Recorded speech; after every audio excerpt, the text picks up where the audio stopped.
Good evening. My name is Jacqueline McDaniel, and I am the Executive Director for the Oklahoma Alliance for Healthy Families. On behalf of the Alliance and the Oklahoma Conference of Churches, I want to thank you all for joining us today. When the Alliance was founded about 3 years ago, we set out our mission, which was simply to provide education around vaccinations. Over the last 3 years, we've partnered with dozens of organizations to bring science-based information to Oklahomans and Oklahoma leaders. We are so proud to be partnering with the Oklahoma Conference of Churches and our panelists to share with us tonight on this very important discussion, faith in vaccines.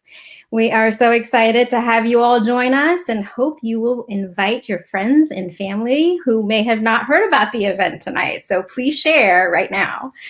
COVID vaccines have not only brought a sense of hope, but also some questions with concerns. We recognize that families are being tasked with making monumental decisions and have many unanswered questions. Should I get it? Should I wait? Is it safe? It's okay to ask questions. Today, we want to be able to provide accurate information and resources on COVID-19 vaccine, and also encourage you to talk to your healthcare provider, so together you can make the best decision for yourself and your family. Vaccines allow us to be one step closer to returning to a sense of normalcy so we can take off our masks, get together and worship with friends and family safely. Millions of people have been vaccinated. Tens of thousands of people have participated in clinical trials for all 3 authorized vaccines. After being fully vaccinated, no participants have been hospitalized or have died from COVID-19 vaccine. With that, I would love to introduce our panel. Reverend Aaron Bolerjack is the executive pastor at Oklahoma City First Church of the Nazarene. He is also adjunct professor at Southern Nazarene University. Welcome. Thank you. It's a pleasure to be with you.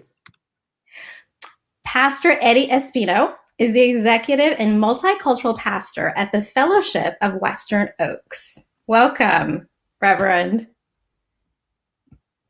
Thank you for having me. And last but not least, Dr. Audrey Corbett is assistant professor, also associate dean for clinical affairs at OU in Tulsa, and chief medical officer for OU Health Physicians in Tulsa. Welcome, Dr. Corbett. Thank you, Jackie. Thanks for having us. Of course. So thank you all again who have submitted questions prior to today's event. And so we'll try and get to as many as we can, but this is sort of a conversation with all of us. So please remember, this is a judgment-free zone. So we encourage questions and open discussion. However, we do adhere to a be nice, be respectful policy.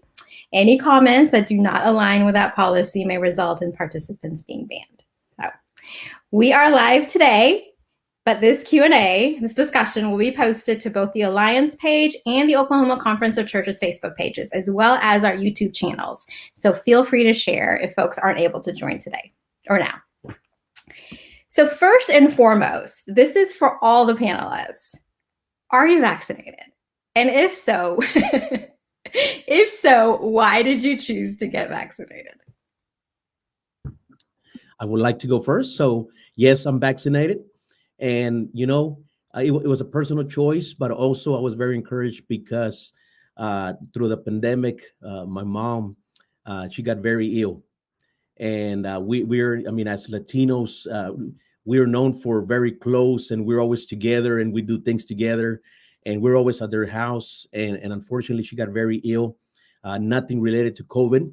But throughout that time, when she was at the hospital and everything was taking place, then pretty much we weren't able to see her. We weren't able to be around.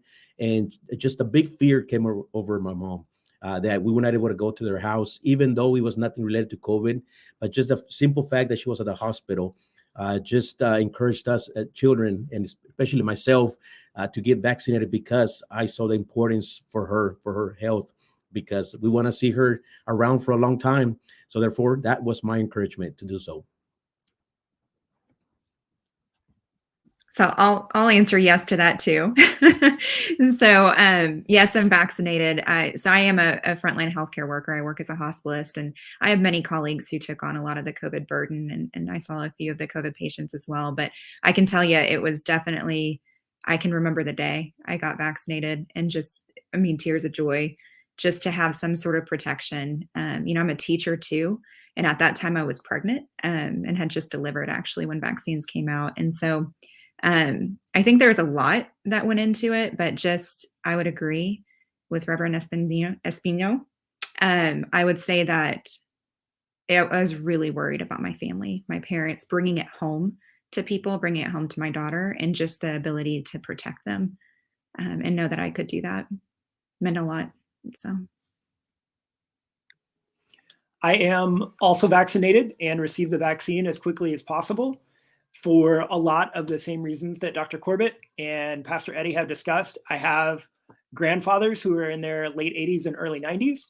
I have a 4-month-old daughter at home, and I have hundreds of congregants and students, and I want to protect all of them. They are, many of them, vulnerable in many different ways, and I believe that the vaccine is the very best way for me to love my neighbor, not just myself, because my health is also about what I expose them to. And so I was very grateful to receive the vaccine, and I'll get the booster when the Moderna booster becomes available, and I'm really happy to do so. Great. Thank you so much for sharing. Did any of you have any concerns about getting the vaccine? If so, what were they, and what changed your mind if you did? I really didn't have concerns. I just felt the importance of doing it. I just went ahead and did it, and I just felt at peace when I made the appointment. So I really didn't have concerns. Now that I think about it, I think it was just the peace of the Lord that probably helped me through it and get it over with. And I think that was the right thing to do. So the concerns were not major for me to kind of think about it twice and then maybe kind of push myself away from it. No, I just went ahead and set the appointment and did it without any concerns. I am really fortunate to have folks in my church and folks that I teach with at Southern Nazarene University who are medical experts, folks who are epidemiologists, and folks who can talk about the ins and outs of clinical trials and can read the reports. And they said to a woman and to a man, get the vaccine when it becomes available. It's safe. Here's why. It will protect you. It will protect vulnerable people around you. And here's why. And I was grateful and happy to trust their expertise. And that has been true. And I'm grateful for that as well. I think from my perspective, I saw what COVID could do. I think a lot of people have experienced that now unfortunately, have experienced it, but I watched it every day. And to me, it just, there's no wait, right? It was, you could have COVID and you could have these outcomes, or something could protect you with minimal side effects. And so to me, I was not concerned. I was encouraged by that. So. Okay. So the pandemic has brought up many questions about faith and hope. Pastor Espino and Reverend Bolajak, what inspiring words can you share with our community at this difficult time? For me personally, yes, vaccine is a hope, but when it comes to our faith is based on Jesus Christ. Our base is based on what we believe in, and therefore our hope, yes, it's definitely in the vaccine, in the medicine, but it goes alongside and hand in hand with our faith. And I think that as believers, if we put those together, they cannot be apart because concerns and humanly possible, you're always going to have worries and you're going to have questions and concerns. But if you put those two together, faith and vaccine, because it's a hope that you protect yourself, protect others, I think that those two needs to stay together.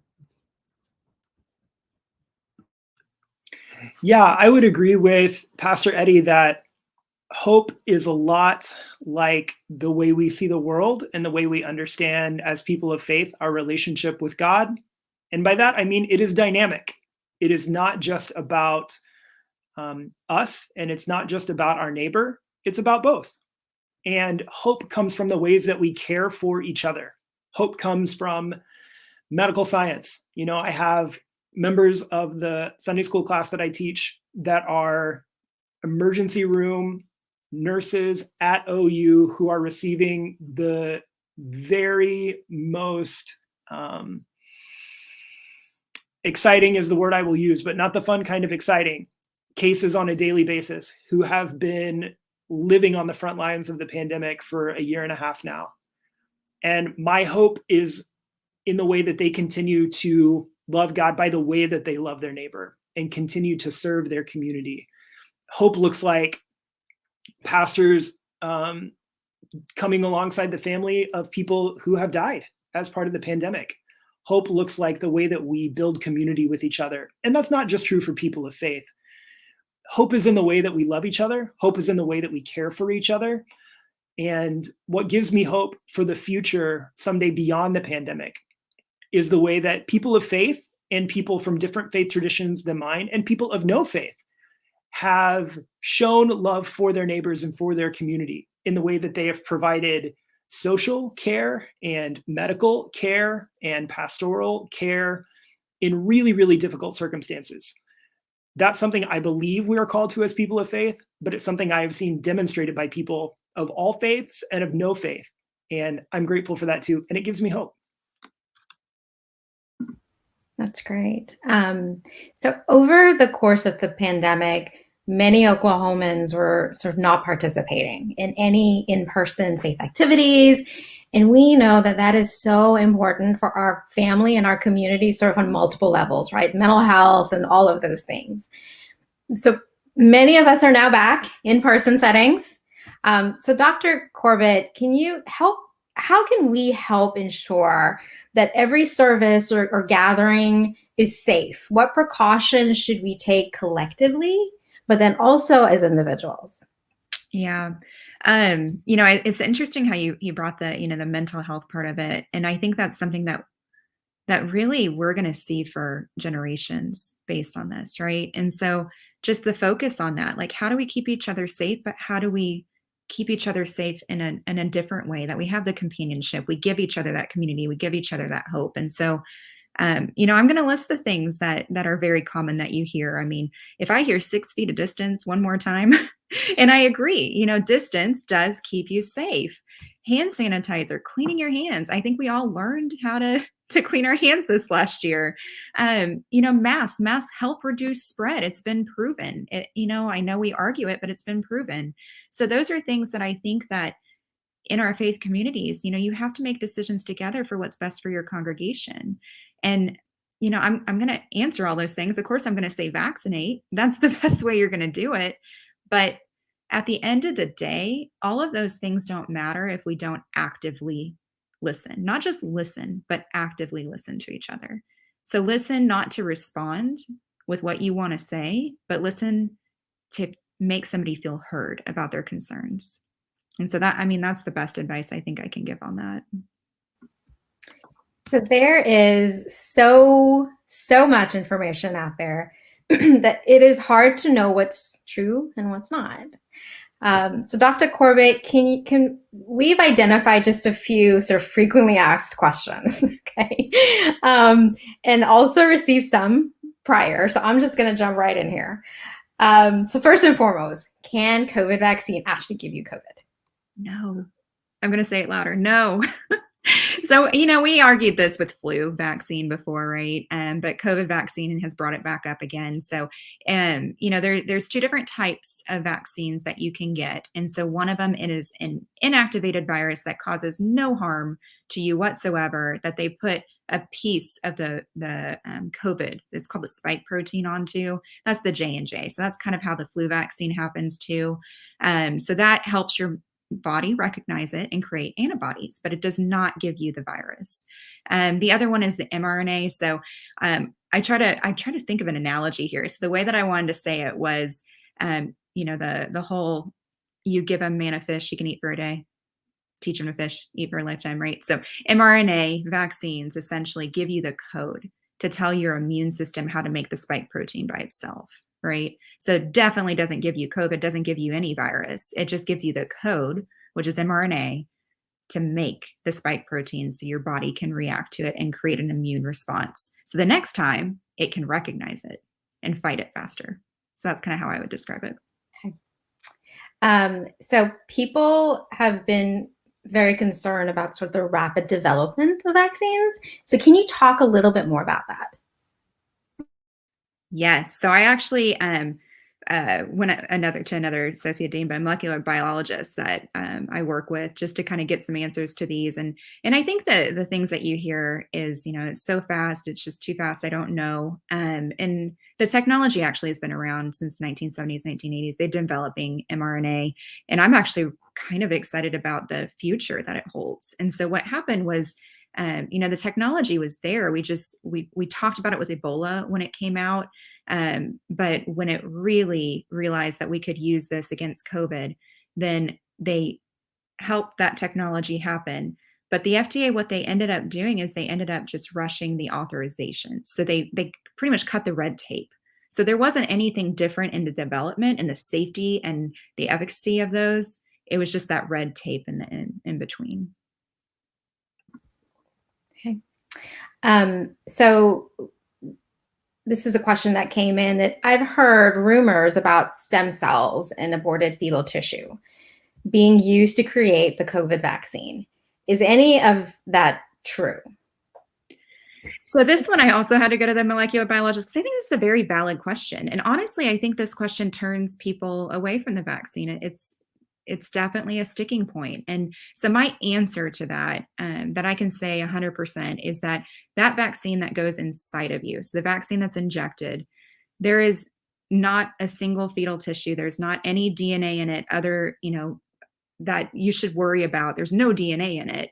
And there's nothing in that vaccine that is related to fetal cells. Okay. So does COVID vaccine cause infertility or otherwise limit a person's ability to have a healthy pregnancy? Yes. So my answer to that is no again. And I think it's a very valid question, because it's one that you've seen quite a bit. And a lot of people deal with infertility, a lot of families, and it's a huge factor. The studies that they've done, they actually have done studies on female infertility and male infertility. So they actually took sperm counts just to see. And there is no difference that they saw in infertility rates for females or for males. Okay.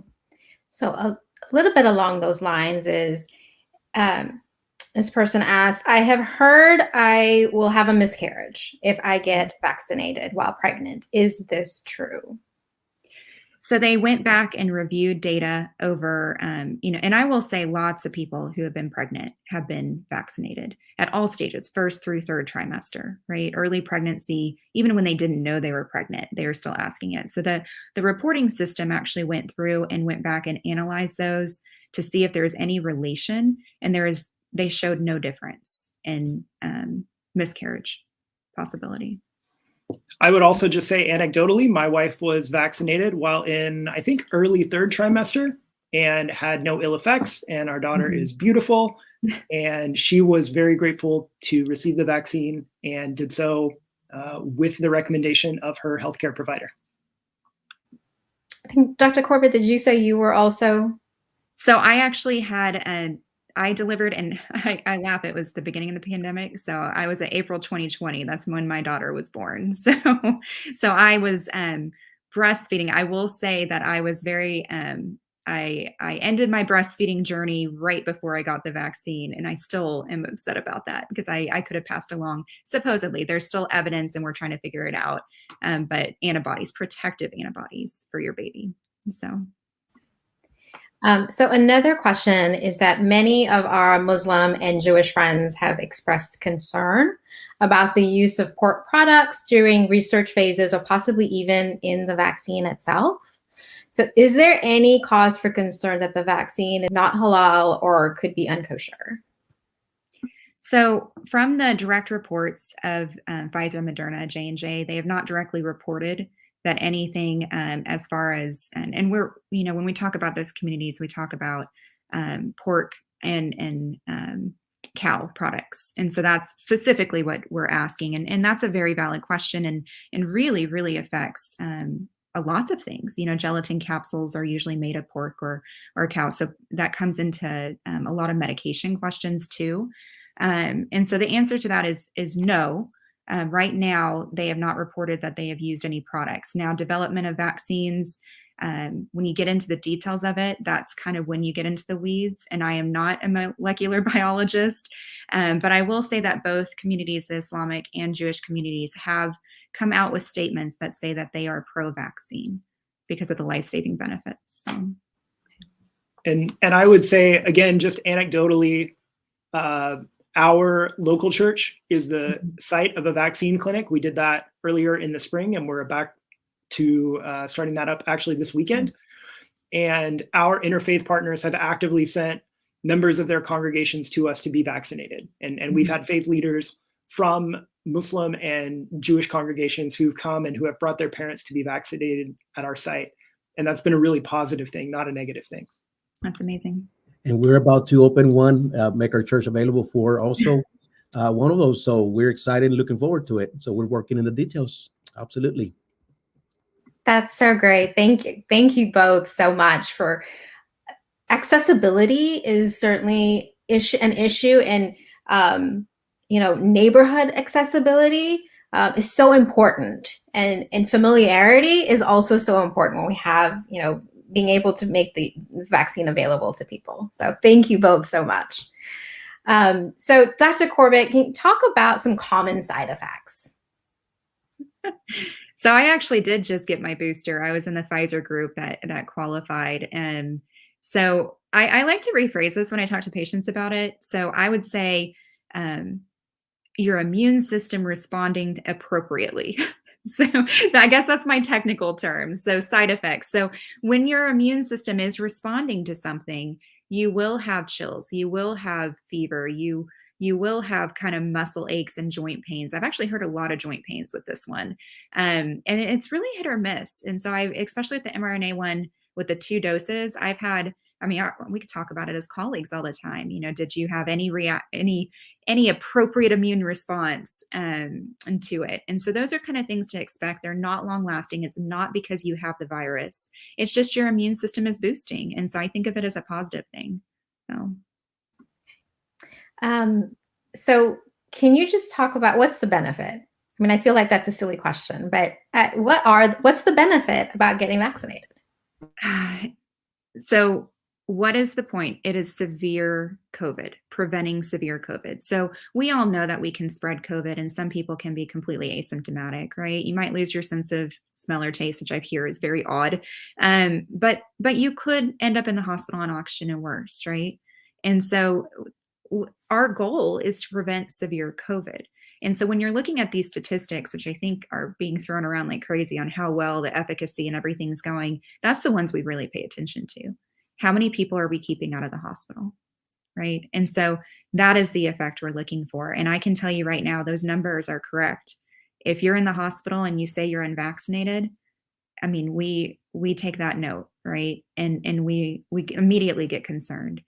We are seeing 90% plus unvaccinated now in the hospital versus the less than 10% vaccinated. And those less than 10% vaccinated that we see are because of an immunocompromised condition or elderly age. There's something that goes along with it. So I can't stress that enough. So it sounds like certainly getting the booster is for those folks is pretty important. Yes. For Pfizer, it's at 6 months since your second dose if you have a comorbid condition and age 18 or over. So, okay. Mm-hmm. So Reverend Bolerjack and Pastor Espino, do any of these questions sort of resonate with you? Have you heard these questions before from your own faith communities? Absolutely. And we're in a tough spot because, we're right in the middle. And we wish and pray that everybody would, be of the same mind, same, thinking. But unfortunately, we realize that everybody just thinks different, and that's okay, and it's okay to ask questions. And a lot of these questions resonate because I think we continue to get them. And as we continue to kind of get a little bit into the normalcy, we're into 1.5 years almost, all this, and we're barely trying to get back to normal here at the church. But then we have those two groups saying, why are we doing this and why are we not doing that? So a lot of those questions are great, and when they continue to come, and it seems like, when you think that they have asked all the questions, a new one comes, and we appreciate Doctor for, responding to those great questions, because I think those have helped. I'm taking notes at the same time, so I'm not looking down. I'm just taking notes because, I love it. I love those answers, and we have a little bit more direction, because we can argue all day, but the direction that we can lead people, I think that's important. I have been really grateful to the board of our church. Very early in the pandemic, they convened and said, we're going to commission a subcommittee of the board, and we're basically going to appoint all the medical professionals connected to the church, and we're going to ask them to review data and make recommendations, and we are going to follow their recommendations. And so we have had doctors and nurses and nurse practitioners and physician's assistants, and all kinds of folks who have been willing to say, this is an area of expertise for me, and here's what I know from my field and from my practice. And the board has been very good about listening to areas of expertise outside of their own. And our pastoral staff, and particularly our senior pastor, have been really intentional about making regular video updates that we play in our services and we post to our social media channels, so that we can articulate, hey, we are 2 months in, here are the policies and the procedures and the precautions that we're taking. Okay, now we're 6 months in. Now we're 8 months in. Now there's a vaccine. And in some ways that feels a little bit like the goalposts keep moving. But in other ways, we have come back again and again and again to this idea of, we are going to err on the side of loving our neighbor, and we are going to err on the side of protecting the vulnerable. And we may not, like Pastor Eddie said, we may not 100% satisfy people on the far ends of the political spectrum, but we're going to do our best to continually reorient around, how do we love our neighbors? How do we love our neighborhood? It's not just about the church. The church is open 2 or 3 days a week as a church and 7 days a week as a community center. And so it's not just about people who attend our services or who belong to one of the congregations who meet in our building. It's also about the kids who come to after school care. It's about the parents who show up for volleyball practice. It's about all of the nonprofits who use our space. And we want to love them too. And we want to model for them what it is to love our community. That's great. I actually had another question on that, but you took care of it. So we'll just skip right on. So majority of faith groups support vaccinations. Catholic Church, Islam, Christian denominations. So can you both sort of talk about what your faith tradition says about the use of vaccines?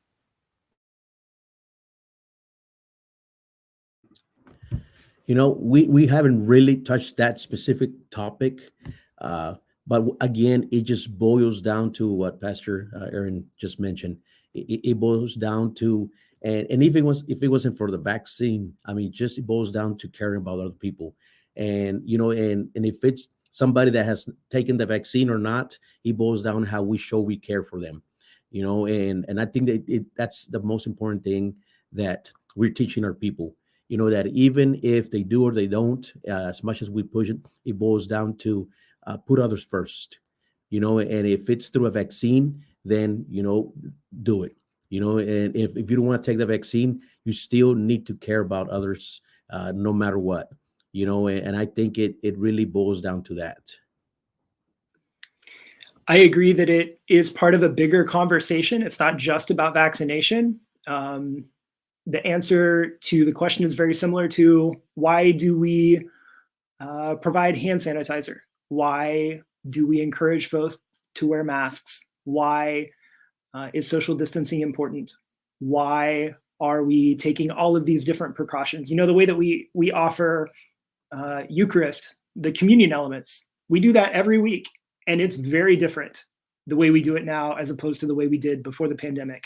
And it's not the way we want to do it moving forward, but it's the safest way we can do it right now. And having those weird little individually pre-wrapped plastic cups, nobody wants to do that forever. But it's a lot safer than having one loaf of bread that we tear off or having one cup that we share from together.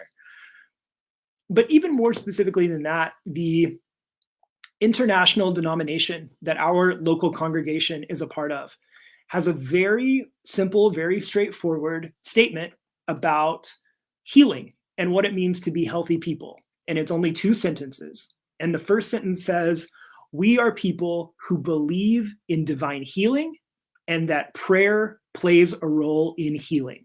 And you should do that, and it's a good thing." And the second sentence says, "We also believe in medical science, and we believe that this is also an avenue of healing." And so, as people of faith, but also as people who belong to the Church of the Nazarene, we believe in medical science as a way that God brings healing about. We don't believe that science and faith are in competition with one another. Quite the opposite. Yeah, that's sort of powerful, and I'm constantly hearing sort of the theme of love thy neighbor. It isn't just about us, but really, it's this act of charity towards others, because to protect our neighbor, protect our family, but really also to protect those our kiddos who are too young to get vaccinated right now, and are immunocompromised, who sort of are at higher risk is if we aren't getting vaccinated. And I would also just add really quickly, that's not a uniquely Christian perspective either. I have friends who are imams and rabbis and leaders in Buddhist and Sikh and Hindu faith congregations. I mean, here in the metro. And in each of these traditions, there's something very similar to love your neighbor. And there's something very similar to what we would call the golden rule, that we should do for other people what we want them to do for us, that we should embody that kind of charity, as you said. And that is a Christian ideal, but it's not a uniquely Christian ideal. I think people of faith and no faith across Oklahoma are embodying that during the pandemic. And again, that's part of what gives me hope for the future. So we just had a question come in. I think this is probably Dr. Corbett's area. I've heard some people say that they don't need to get vaccinated because they already had COVID. How long do antibodies last after COVID recovery? And do those antibodies prevent you from transmitting? So actually an article came out on this I want to say it was about a week or 2 ago. And so this has been a big question that we've been asking, because you do get some immunity, right, from having COVID. So they tracked these patients that have had COVID before, and they actually looked and said, okay, what antibody response did you have from that? And when it came down to it, it actually was the severity of their disease. So if they had a non-severe disease, they didn't have a strong antibody response.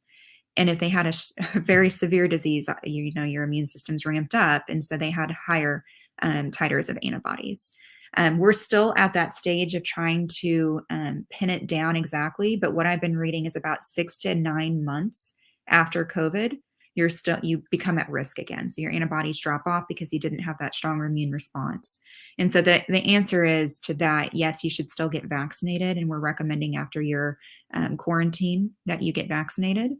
And then there has been some newer studies, still new evidence on whether you need like a second dose of the mRNA vaccine. So I'm going to kind of leave that one open, but just say that evidence is always changing, right? And so there's still evidence coming out for that.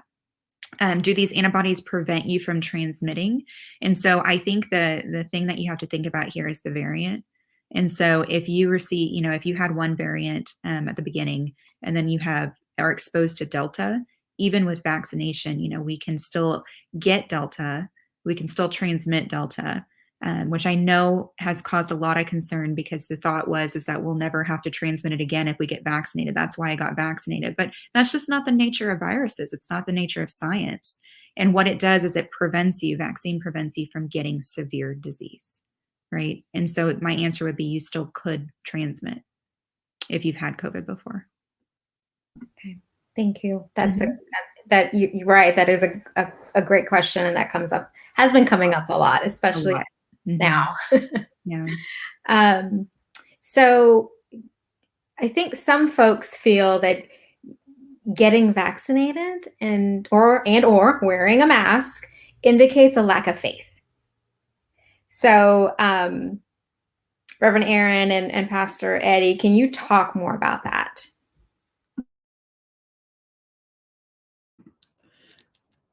I was thinking about that earlier today, and I don't think we can base our faith on any of those, because we can, everybody can be struggling through of different disease or have different struggles, and the mask, wearing a mask, doing the vaccine, and staying home, and 6 feet, social distancing. That's once again, that's caring for others. That's not a lack of faith. That's actually, putting your faith to work, putting your faith, because that the Lord also uses, medicine, and uses everything that we have, the resources, for our benefit. So sometimes our faith also is based on that. And sometimes, when we don't do those things, and when we don't put the example, we can cause other people to lose their faith, because if those are the resources that the Lord's provided, and many people don't see it that way. Many people don't see that mask is a resource that even God provided. There was a time when we were running out of masks, and we had to run, all over the place trying to find some masks. There were some times when we ran out of disinfecting. We were running all over the place trying to find it, and we saw it as a blessing, a resource, that the Lord provided to protect. So therefore, I would say absolutely not. It is not a lack of faith to be careful and care for others. There is sort of a famous parable in Christian storytelling about a man who is at home and a flood happens, and he is trying to escape the flood. And a neighbor comes with a big pickup truck that can make it through the water and says, "Hey, let me take you to safety." And the man says, "No, I'm fine. I have faith that God will save me." And so the pickup truck goes on. And another neighbor comes by as the waters continue to rise and says, "Hey, I have a boat and I can take you to safety. Let me help you get out of here." And he says, "No, I'm good. I have faith. God will save me." And then finally, a government official in a helicopter is over, and the man is up on his house, and the water is rising and rising. And they are yelling at him on the bullhorn, "Let us put down the ladder and come with us. Let us save you and take you to safety." And he says, "No, I have faith. God will save me." And the water continues to rise, and the man drowns. And later, in a conversation with God in the afterlife, he says, I don't know what happened. I had faith that you would save me." And God says, "I sent you a truck and a boat and a helicopter. What are you doing here?" And like Pastor Eddie, I believe that things like the vaccine and masks and sanitizer and disinfecting and keeping our distance and making changes to our worship liturgies for now are all ways that God is at work helping us to protect the vulnerable. And I think that is a bigger act of faith. That's a great story. So I think Reverend Eddie had mentioned this earlier about it's a tough time for faith leaders and faith community. So how can we help support our faith leaders during this critical time?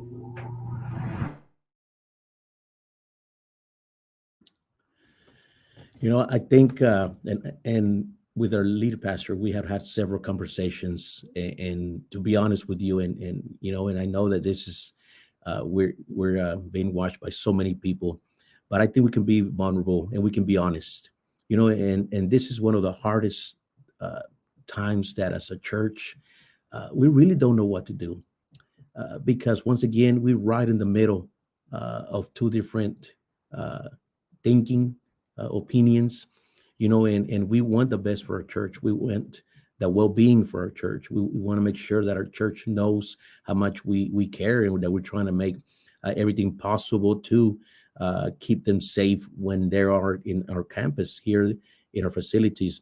So this is one of those things that there aren't really any answers.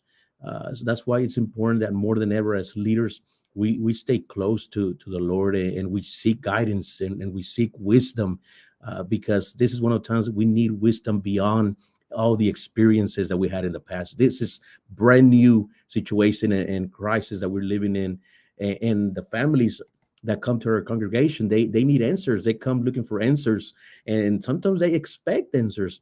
But as faith leaders, we can just be here to encourage and be there for them. Sometimes, we don't have to try to find an answer for them.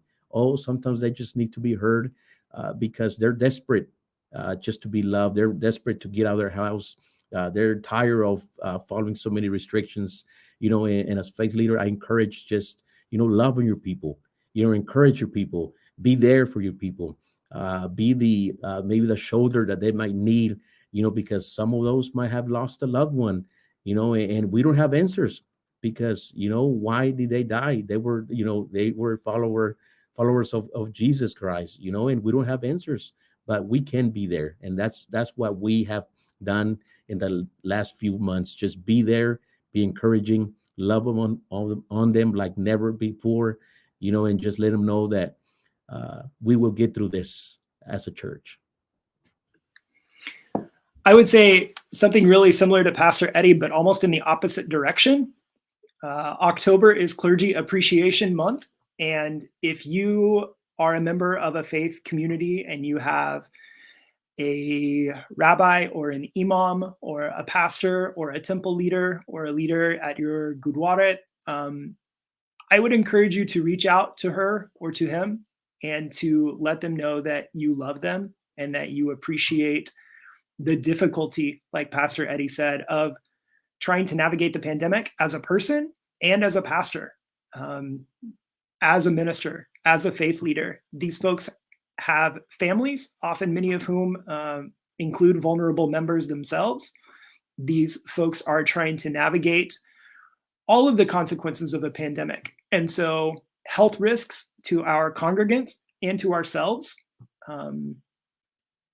funerals, pastoral care, the economic consequences of people being out of work and of giving to faith communities being decreased across the board, the difficulties of hard conversations and trying to have them in ways that are loving, the difficulties of, like Pastor Eddie said, navigating between more than one perspective and more than one political allegiance, and trying to make sure that we place who we are as people of faith or as people of the state of Oklahoma, how we care for each other, make that first rather than our political or especially our partisan allegiance. So if you know a rabbi or an imam or a pastor or a temple leader, now is a great time to write them a note and say, I love you and I appreciate you, because I promise this is one of the most difficult things they've ever dealt with in their career, maybe the most difficult. And they're also living through it too. These are women and men who have kids who are learning it from home, and parents who are in danger because of their age, and young children who can't be vaccinated yet. And so these are human beings too, and they need to know that they are loved as they continue to try to pour themselves out on behalf of the people in their congregations. I would like to add a little bit to that. I would encourage you, and don't isolate yourself. It doesn't matter, what faith base you come from. Don't isolate yourself. Don't feel like you're the only one that's struggling with this. There's many around you that are also going through the same thing, struggling with questions and concerns, and like Pastor Bollerjack, they even themselves have family members going through that. So seek help, seek wisdom and guidance in other ministry, faith-based individuals, because I will definitely know that, you will be encouraged when you realize and know that there's others that are going through the same thing with their congregations and their church this very moment. So don't put yourself in a corner, because otherwise the enemy will destroy you in that corner. And that's what we're trying to avoid, especially being in front of a congregation. And like Pastor Eddie says, none of us are doing this perfectly, and all of us are better and smarter and kinder and more gracious together than any of us is on our own. And that's true regardless of faith tradition. We have a lot we can learn from each other if we learn how to lean on each other. And I think that's important. Yeah. So you both had mentioned this and what you're doing to be part of the solution, which is vaccine clinics. That's great. So what other things can, if a congregation or faith community is like, I want to support my community, what are some things that they could do for all our panelists, really? I think from our standpoint, we're always looking for partnerships. I think the big thing that Reverend Bullerjack said was that, the community that you live in, and you even develop that board of medical professionals. And so that's a face. I mean, I can sit here all day and tell people to get vaccinated, but nobody knows me, right? But if it's your community out there saying it and answering these questions, that has 10 times, million times the effect. And so, from many institutions, the health departments, they're always looking for partnerships to set up those vaccine clinics and to reach those communities. Yeah, we are really fortunate. We had an existing relationship with the University of Oklahoma Health Sciences Center, and they run something called the Unity Clinic in our community center on Friday mornings. And so it was a really natural transition for them once they had access to vaccine doses to say, hey, is it okay if we offer these? And we said, yes, absolutely. In addition, we have a lady who's connected to our congregation who works for the state of Oklahoma and says, I happen to know that they're looking for large churches who are willing to use their facilities for vaccine clinics. And if you are willing, here's the name and number. And we had that conversation on a Thursday, and the board said yes on a Sunday, and we ran our first vaccine clinic the next Thursday. I would not recommend doing it that quickly necessarily. There were some long days between point A and point B, but that willingness to cooperate, and we talked about it a little bit already, none of us is doing this on our own. We are all working with partners and with collaborators, and I'm super grateful and excited to hear that the fellowship is going to be doing this too. I didn't know that, but I know Pastor Eddie and some of his colleagues, Pastor Chris and Pastor Hardy, and they are phenomenal, and they will do a great job. And they will reach a different ethnic group than we will, and people in a different part of the city than we will, and they will do a better job of that than we would have. And it's going to take all of us, each of us and all of us. Thank you both. So can we, one sort of final question here for all of our folks, for those who are still concerned about getting the COVID vaccine, what, I think we've all addressed it, but what do you want to say to them? Ideally, what would you say to them?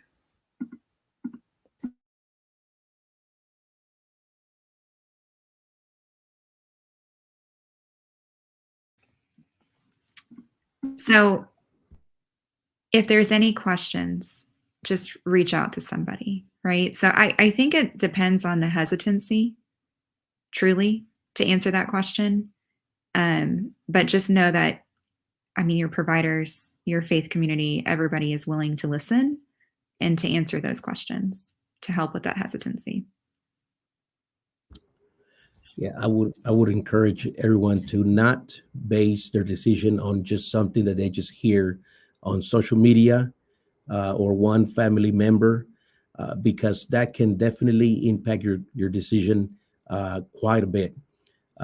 Inform yourself, seek information everywhere possible, and this is one of those resources that praise God for these resources that we have, and we have professionals that can help us understand a little. I've learned so much just this past 45 minutes, so therefore don't base your decision just because somebody said don't do it. Well, my uncle said I don't do it, so I'm not going to do it. That's not going to take us anywhere, and we're putting ourselves in risk and others in risk. But inform yourself, make sure that you're 100% informed of what's taking place so that way you can make the best decision for your well-being and the well-being of others around you. Yeah, if I could add anything to that, it's just that it's really important for us to be gracious and non-anxious in the way that we interact with folks who have hesitation. You know, there is a person who's a part of the congregation where I minister who got their first dose in the last 10 days or so, and has been talking about it for a long time and has a lot of anxiety about the virus, but also has a lot of anxiety about vaccination in general. And there are all different kinds of things that play into that. And it took a long time for them to get comfortable. And it was a particular set of circumstances that led to it. But I know one of the key factors was they heard from someone who's a really important role model in their life, hey, if you're not vaccinated, I still love you. And I would love to talk to you about it. And I will literally go with you when you get vaccinated, and I will hold your hand and I will buy you ice cream afterwards, if that's what it takes. Not as a bribe, but as a way of saying your value to me as a person is not predicated on your vaccination status, but your vaccination status can do a lot to protect you and protect your community. And so I think it's important for all of us to be safe places for people to voice their questions and concerns. And it's important for us to say, hey, I'm an expert maybe in this thing. Like if you want to know what our denomination says about vaccination, I can quote, chapter and verse from our polity. Here's what we believe, and here's why we believe it. But if you have questions about epidemiology, I am not your guy, but I will send you to the lady who can answer that question. I will send you to my friends who are professors. But people are not going to come to us unless they know that they can trust us and they know that we're not going to judge them or yell at them or hit them over the head with the latest set of CDC guidelines. And some days that's easier than others. But we've said all along, the whole point of this is to love our neighbor and to love our community. And that means being approachable for folks who do still have hesitancy. And none of us are doing that perfectly either. But hopefully we're trying. And that's a journey I'm on too. Thank you. I just want to back up a little bit. I just had a couple of thoughts when we were talking about what can we do in our communities. We know that stories, like personal experiences, are powerful. And so encouraging people to share those stories. And I thank all three of you today for sharing those personal stories about your why. Because that's important. I think, if someone knows you and they hear your story, that's powerful because there's a personal connection there. So encouraging folks to, if you're vaccinated, celebrate it and rejoice it and share that story about your why, because we all have that reason that's personal to us. So again, I thank you all for sharing that. So we have come to the end of our discussion today. That went by so fast. But we thank you again to all of our panelists for your time, to everyone who joined us today, and for all the questions. As a reminder, we are live, but this discussion will be posted to both the Oklahoma Conference of Churches Facebook page, as well as the Alliance Facebook page and our YouTube channels. So feel free to share right there. Just keep sharing. If you are still sort of hesitant and not sure about the COVID vaccine, I'm just going to reiterate this, encourage you to have a conversation with a medical provider, with an experienced, qualified professional about your concerns. Do your research and then take those questions and concerns that you have. They know your family's medical history the best. So they're going to be able to provide you guidance and recommendations. If you have received the COVID vaccine, thank you so much for doing your part to end this pandemic and to protect those who cannot be vaccinated. I could not end this hour without a friendly reminder that it is flu season. It's right around the corner. I feel like it's here. Flu shots are available at your doctor's office, your local pharmacy, your county health department. So please get those those flu vaccines. You can find resources in the comment section. I know that it's been sort of at the bottom of our screen. So please reach out and make those appointments. So thank you all so much and have a great evening. Thank you. Thank you very much.